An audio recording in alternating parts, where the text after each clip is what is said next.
DR news కు స్వాగతం. Reporter ఎం దుర్గారావు. తూర్పుగోదావరి జిల్లా అనపర్తి. అక్రమంగా నిలవ ఉంచిన డీజిల్ పట్టివేత. తూర్పుగోదావరి జిల్లా అనపర్తి మండలం కుతుకులూరులో అక్రమంగా నిల్వ ఉంచిన డీజిల్, పెట్రోలును స్వాధీనం చేసుకున్నట్లు అనపర్తి ఎస్ఐ శ్రీనివాస్ తెలిపారు. యానాం నుంచి అక్రమంగా అధిక మొత్తంలో సుమారు 1200 లీటర్లు డీజిల్ పెట్రోల్ తీసుకువచ్చి కుతుకులూరులో ఓ ఇంట్లో నిల్వ ఉంచారని, దీనిపై తమకు వచ్చిన సమాచారం మేరకు దాడులు చేసి స్వాధీనం చేసుకున్నట్లు తెలిపారు. దీనిపై సివిల్ సప్లై అధికారులకు సమాచారం అందించామని, విచారణ చేపట్టి కేసు నమోదు చేస్తామని తెలిపారు. L Srinivas Nayak, SI, Anaparthi.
ఉన్నాయా ఇంకా లోపల?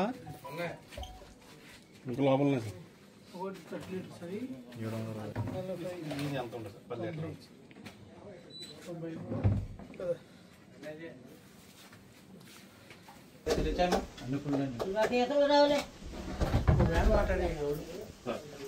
స్టేషన్ కూడా మనం తీసుకెళ్ళకూడదు, ఏదో బంక్ లోపల చెప్పారు.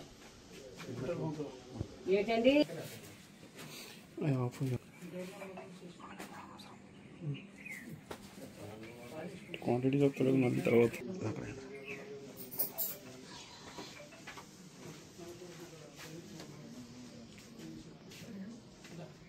ఈరోజు యానం నుంచి డీజిల్, పెట్రోలు ఇల్లీగల్గా తీసుకొని జనావసరాల మధ్యలో స్టోర్ చేస్తున్నారనే ఇన్ఫర్మేషన్ పోయి కుతుకులూరులో 2 చోట్ల, పెడపర్తిలో 1 చోట, 3 చోట్ల ఈ అక్రమంగా స్టోర్ చేసిన డీజిల్, పెట్రోల్ను గుర్తించడం జరిగింది. అంతా సుమారు 1200 లీటర్ల వరకు ఉంటుంది.